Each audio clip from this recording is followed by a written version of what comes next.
Welcome to Wheels, Deals, and Meals, where we talk all things good food, good business, and good cars. And now, here is your host, Arnold Gasita, founder and CEO of Petra Automotive Products. Let's roll. That's an interesting question. Well, let me start with the should-dos. I think I just actually recently was watching this amazing video on a restaurant group and their philosophy of how they treat their guests. And it was all about the difference between service and hospitality and how those two things are very different from each other. And in the car business, we talk a lot about customer service and customer experience and guest experience and CSI and SSI and those are important things in our business, but the focus is always on service, on customer service, rather than on hospitality. And one of the primary differences between hospitality and service is the way that you make people feel when they come and do business with you. And so from a dealer's perspective, for example, you can copy process, you can copy advertising. Your competitors can see what you're doing and copy a lot of the things that we're all trying to implement best practices in everything we do along every single line of our financial statement. But what can't be copied is how you make people feel when they're in your presence and when they're in your team's presence and when they're in your business. And if you can create an experience for guests that make them feel better or happier when they're in your presence or in your team's presence or in your company's presence, that's going to have a meaningful impact on the success of your business. Wow, that's fabulous. Man, I gotta interview you guys more often.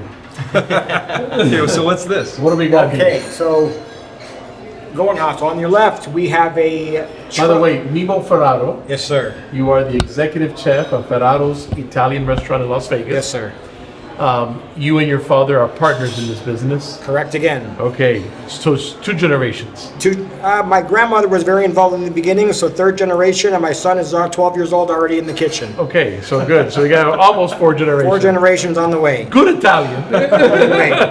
Put in the work early too. So on your left, we have a truffle arancini, a little rice ball lightly fried with a porcini sauce, finished with a little bit of pecorino and fresh black truffle. And then to your right, you have a stuffed zucchini flower, a little bit of ricotta and pecorino. The sauce on the bottom is a white wine with a touch of a tomato puree, a little bit of micro mint. This looks beautiful. Yeah, that's fabulous. It's a work of art. Beautiful. We're going to do a little cold course next. I'll get into the details when that comes out. I'll give you a few minutes to get going. All right. Bon You got appetit. it. Thank you. We got a little your white wine. We're doing Italian Sauvignon Blanc for you. All right, let's do it. Let's keep drinking. This is fun. I will tell you this. What did you tell me this was again? It's the Italian daiquiri. Italian daiquiri. Yeah, rum. So it's the rum that has the kick. Thanks. Maybe because I'm Cuban and I like rum. I don't know, but this is delicious, man. Enjoy, John. Thank you. By the way, the reason I chose this restaurant, this is my favorite restaurant in the world, by the way. And the reason I chose this restaurant is because it's a master class in hospitality. Is it?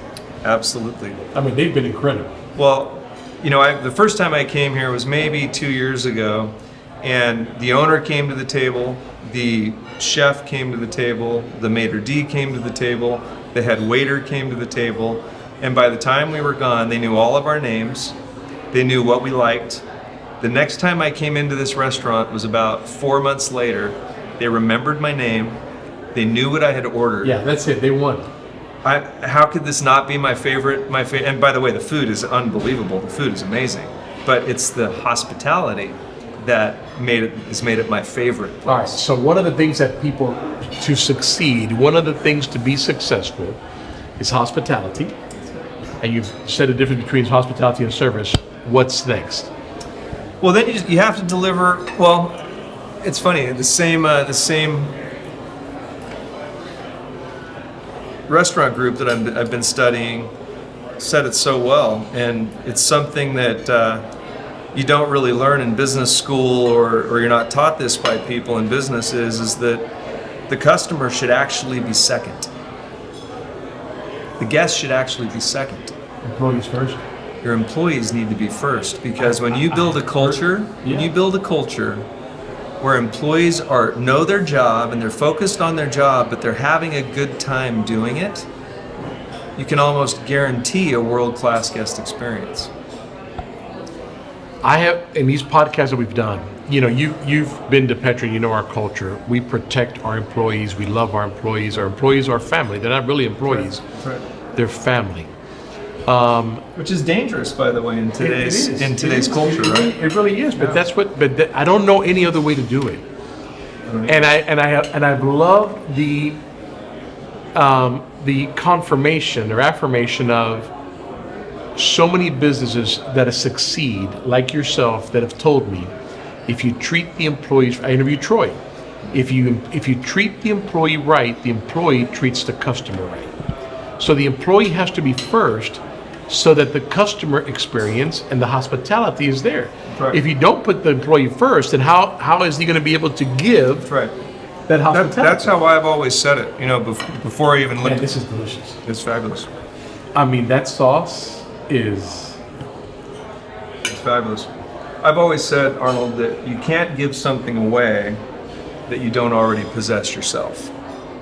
So how can our teams give away world-class experiences, world-class hospitality, world-class service to our guests if they're not experiencing world-class employment environment, world-class relationship with their bosses, with the leaders in their company that actually care about them and want to help them succeed and figure out creative ways to help them succeed in their lives. And it's not just financial, it's across the board. And so we can't give something away that we don't possess. So I think it's incumbent on the leaders to build a culture that is an enjoyable environment for their people, a safe environment for their people, and an environment where they get to flourish as people, not just in their paycheck, but they get to flourish as people. Yeah, and what's important on that is that I think a lot of times it takes a lot. This is so. I can put this sauce, this truffle brownish. The porcini sauce. The porcini sauce. Porcini mushroom sauce. I can put this on anything. And this is totally new. I've never had this before. It's not on the menu. It is on the menu. So the truffle, the arancini are on our happy hour menu, but I don't do it with porcini sauce or with the black truffle. But I do it when I do things like this.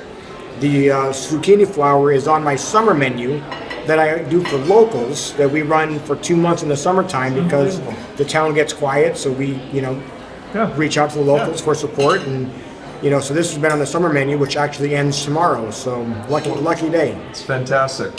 So good. Unbelievable. Tremendous. So, and this was like potato, right? Rice. This was rice? Risotto truffle arancini. So good. And what's this sauce? What I do is I get a hot pan. It's literally white wine, and I put a touch of aquamogoro sauce, a little bit of butter, and reduce it. 3 ingredients. Simplicity. It's the key to Italian. It's the key to Italian hearts and stomach. I'm telling you, everything here is delicious. Simple. So what I was telling you in that story is, sometimes you have employees, maybe young employees, or old employees for that matter, that are new to you, that you're trying to coach and teach along. It's easy sometimes to lose the patience, right? You're like, man, when is this person going to get it? Right. But the reality of it is that we have to spend time, devote time, and invest in those persons so that they can take time and invest in the customer. And they have to believe it. Yeah. They when we bought this Ford dealership, we had 87 employees, and it took 4 months for our employees to actually believe what we were saying,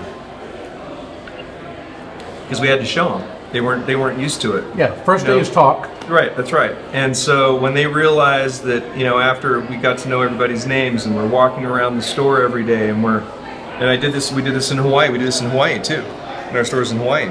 When they realized that we actually genuinely care about them, we get to know their wives' names and their children's names and their stories, and had a crazy event in our Ford store. True story. I'm walking around the service department, and a gentleman walks up I hadn't met yet. And within 10 minutes, he's telling me his story about the fact that he had lost his son, his 12-year-old son, in a motocross accident almost a year prior. And we're sitting there in the service department, standing there, and tears are rolling down both of our faces. And in this conversation, I realized that this gentleman, just broken-hearted, obviously, and his wife and he were struggling with grief and not even knowing how to really process their grief yet. And so in my mind, I'm sitting there thinking, how can we help this person? How can we genuinely help this? There's nothing you can say. There's nothing you can do for someone in this case that has lost a child. But what it led to, and this is something I think he's very proud of, is I actually realized that I could introduce him to a pastor friend of mine who I'd been friends with for many years, just to talk to him. And so I sent a group text. I asked him for his number, and I sent a group text to Sheridan, this pastor friend of mine, and our employee, and they connected and started talking and started meeting every week for lunch. And Sheridan and I, he never told me anything private, but he would say, "Hey, it's going really well. We're really connected." Grazie That's mille. fantastic. Thank you. And so it led to the idea of asking Sheridan if he would be our dealership's chaplain. And so ever since that time, this is about 6 months ago now, or 7 months ago, Sheridan shows up 2 days a week, 8 hours a day, totally volunteer. We gave him an office, and it literally is just a resource for our employees to go in. And if you have anything you're dealing with in your life or anybody you want to talk to, it's totally private. It's between, and it's glass, it's all glass, so it's, windows, it's not, it's not totally private, but the room is private. Yeah, the conversation is The conversation's private. And I tell you, his office is the busiest office in the dealership. And I You know love what? it. Because we're all going through something. Where everybody's fighting a battle. Everybody's Yeah. fighting a battle. Some put some strong faces. Yeah. Some are good, better at it, and others than hiding it. But we're all going through something. That's right. It's life, That's right. All the time. all the time. That's right. Something changes. Wow. Oh my goodness. This is now what you're saying, the cold dish. Cold dish. Okay. So to your bottom left, you have a sashimi grade yellowtail. A little bit of a white balsamic citrus vinaigrette on the bottom. Touch of a calabrese chili oil, so it might have a little bit of heat occasionally. Shaved fennel, capers, crushed hazelnuts, and micro mint. The We're top. still just talking about this, right? That's that, yes. The top you have our octopus. So this is a poached Spanish octopus. Then we grill it. Then we marinate it with garlic, parsley, black olives, capers, and potatoes.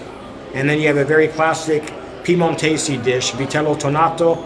So this is a veal loin, which I sear and then I sous vide to a medium rare, chilled, sliced thin, and add the tuna sauce. Don't be scared of the tuna sauce. It's got a tuna sauce, some crispy capers, caper berries, some frisee, and extra virgin olive oil. Oh my goodness. That's fantastic. And again, it's beautiful. We'll do a little bit of Just to we'll do a look little bit of the- pasta next. Okay. All right. So then you put the chaplain there, and it's the busiest office. In the world. If I wanted to, I couldn't keep him out of the dealership. He just loves people, and thank you very much. Piero Grigio, Tony. Well, now we're on to Slow another one. splash. Thank you. Absolutely. Thank you. So I kid you not, it's the busiest office in the dealership, and every time I walk by that office and see somebody in there with them, it brings joy. I mean, I'm the beneficiary of the joy that comes from seeing him just love on people and help them in their lives. With 86 people, there's probably a lot going on in life, Look, again, it's like you said, everybody's going through something, and then when you get through that, then there's something else. That's right. Right. Because it's life. Wow. Good. That octopus is delicious. I'm so glad you picked this place. It's good food. As he was talking, there's like 5 million ingredients in this fish here. He kept going and going and going and going and going. I just remember the part about possible heat. I've never been an octopus fan. I absolutely love that. Wow, there is possible heat there. Wow, that's so good. It's like an Italian that met a Mexican. Some quite a heat there. And it's so, I mean, the look of it, the octopus, the white with the purple, the fish, the white fish, the little orange with like garlic on it, everything. The presentation is beautiful. Yeah.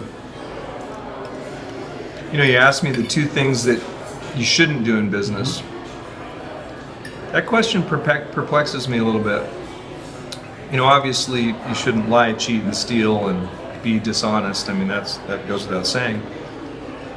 But you know, something that I've learned is that I've made a lot of mistakes. I've made a lot of mistakes in my life. I've made a lot of mistakes in business. But if you're genuinely trying and you own your mistakes and you're honest with people, it's amazing how forgiving people are and how much room they give you to make things right when you make mistakes. And so are you saying that the things not to do is don't rush to judgment, or don't rush to? I would say, from the leader's side, yeah, I would say be someone who Has more mercy? has mercy on people when they're genuinely trying.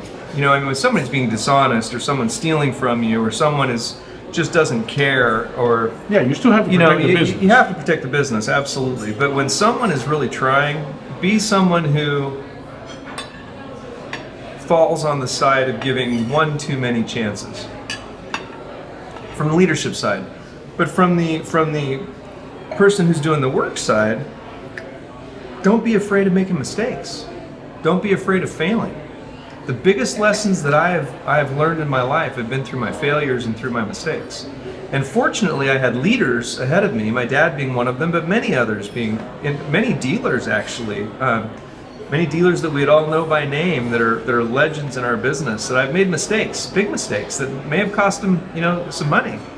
But they've always given me the chance to try and make it right, or to earn it back, earn their money back if I did lose them some money. It doesn't happen very often, by the way, but those were the pivotal moments in my career when I really learned, because when you let people down that you care about, that's seared, that becomes seared in your psyche and your DNA, and you don't ever want to do it again. And so I would say, don't be afraid of making mistakes, as long as you're making mistakes doing the best you can. Okay, that's good. That's really good. Yeah. Because I do think too that employees sometimes, I know, especially new employees, they're scared of making a mistake. Mm-hmm. And they think maybe because of their previous job or their previous boss, they knew that guy had no grace and no mercy, and one mistake and you're done. Right. Right? And I know that I've caught new employees that don't know our culture yet, and when they make a mistake, they're kind of scared to own up to it. And when you show them grace and mercy and you teach them, one, they own up to it quicker. That's right. Okay, I made a mistake, because it's an honest mistake. Honest mistake. They don't want to do it. That's right. You learn from it and you go on. I mean, I have this thing that I tell people in my company, look, we all make, you make a mistake, you learn from it. Now, if you keep making that mistake 2, 3, 4, 5 times, then we got a problem, right? But you made a mistake, you learn from it, you own up to it, we pick up the pieces, we go. Well, and how much money are we actually losing by letting all of that experience go out the door of the learning that happens in those moments where people make mistakes? You know, we talk about turnover a lot in the car business, right, and it's a serious issue in the car business. And if they're good people, and you know they're good people, and they're just not getting it, then take responsibility as the leader and teach them, or find a resource that can teach them before that experience walks out the door and is the benefit of your competitor down the street. You just said something so important. Here they are making a mistake in our business, and if you don't have mercy and grace and react to it and you kick them out, they go to another business, but now they learned at our expense. So instead of us saying, okay, well, we'll keep him because he learned, right, he made a mistake, now he's better for it. If you kick him out, he goes off into another place. And he learned on your back and didn't stay with you. And a good leader is going to know if someone can actually learn the lesson and grow, right, and be, you know, and go ahead. No, go ahead. Thank you. You're welcome. Thank you very much. We're just eating and drinking. That's all we're doing. Okay. You know, I've seen that with you and your business. I've had the privilege of getting to know some of your people, and it's obvious that they know that they haven't just found work or a career, they've found a home. And it's funny, I've sat in a number of interviews in our store with key positions and interviewed people myself, and one of the top things that the really good people say is that they're looking for a home. They're not just looking for a job. And that's something that I think that your company is stalwart in, is creating an environment where people that. really We do. I think it's a nice word. I think that's true. We try to make it a home. I tell people all the time, we're like family, right? Yeah. Hey, look, we're not always going to agree on things. We're going to argue on some stuff. Sometimes some people are going to want to go this way and we go this way, but we figure out a way to agree on it because we're family. That's right. That's right. And we keep moving forward together. And the biggest thing is that we protect each other and we do the right thing for Petra, not for one person in Petra, but for everybody in Petra. And everybody, we do. I've been blessed with the right people as you. I thank you for everything you said about my company, but I've walked around your dealership, the Ford dealership, for sure. And I saw people that were very happy and heard comments of how great the changes have been. And just your interaction, you and Gary, the interaction with the employees, right? Yeah. It's a loving interaction. Yeah. Listen, if there's something this world needs, is a little bit more love, Amen. a little bit more patience, a little bit more grace, Right. right? Absolutely. Not overreacting. Right. It It all sounds so cliche. but it's hard to do. does. It may be cliche, but it's hard to execute. It's genuinely hard to do consistently. That's right. Yeah, because life That's right. happens. But people say that, but they don't always do it, right? So you hear companies talk about that, Right. but they don't actually do it. Right. They say it because it's the right thing to say. Our as you know, because you're part of it, Petra Cares, our charity, puts it puts a new element in the Petra business. Absolutely. With our employees. Our employees they've learned to have mercy I'm sure. because things changed Right. as we opened up Petra Cares Absolutely. and brought people that need help, trying to give them a chance to learn how to be a mechanic and make it in the world. And there's a responsibility that comes with even being an employee at Petra when you have the Petra Cares students Right. active on your campus. There's a real responsibility now that they're emissaries of all the values that you have, That's you, right. that you've Now been they have to prove it, and they have. Our employees are so much. Petra Cares has brought a lot of things and showed us so many things, but our employees have stepped up and really embraced these kids and trying to make their lives changing their lives. So, anyway, my point in all that was that, a lot of people can talk it, That's right. but you have to execute it. And I think you're doing a great job at executing it as well. I mean, there's nobody that I know, I've never heard one bad thing about you, Brady. You're a man of your word. You're well loved. You're well respected. You clearly have not spoken to my wife. Well, I have, but she's obviously not told me everything. She might be able to come up with one or two But bad that's things. that's probably fair for all of us, for sure. So it's great. Well, look, thank you for being on our show. Did they take all your wine? I drank it. Yeah. Well, that's all right. we'll do a little bit of water. Give me your prosecco. I was just, Then you grab your wine. thanks for being on the show. This has been great. Thank you. We're going to continue here with the restaurant and the food, but thank you very much. It's been you. wonderful. Awesome. Thank you for listening to Wheels, Deals, and Meals, your main source for all things good and fun, business, food, and cars. If you like this episode, make sure to rate us and subscribe. If you would like to be a guest on our show, please leave a message at the link below. Till next time, happy eating!